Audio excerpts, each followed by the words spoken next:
I'm walking along here on Ashburn Farm Parkway, and in just a few seconds I'm going to turn the corner here onto Crossroads Drive. I can't tell you how many times I've walked this sidewalk before, and when I do, I think about all the people that live around us, and I think about how blessed we are with so much available to us.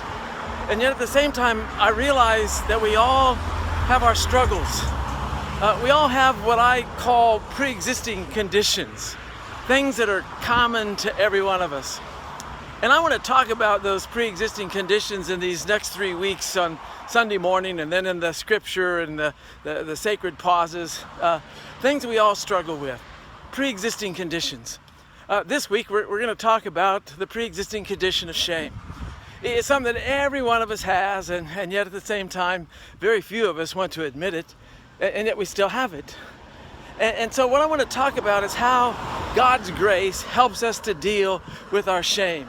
Not liking ourselves, thinking that we're never good enough, and thinking that we'll never be able to measure up to somebody else, and just not liking ourselves.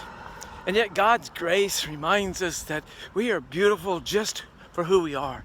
And I want to talk about God's grace this week in a way that helps us deal with our shame. Nothing can make our shame go away, but God's grace covers it and helps us to see that we are beautifully and wonderfully made. And we can love ourselves for just who God has created us to be. So I want to invite you to join this weekend on Saturday night at 5:15, Sunday morning at 10. We're going to talk about pre-existing shame.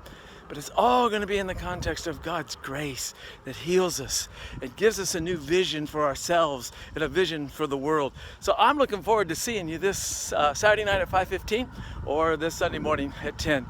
May God bless you in these days between now and then.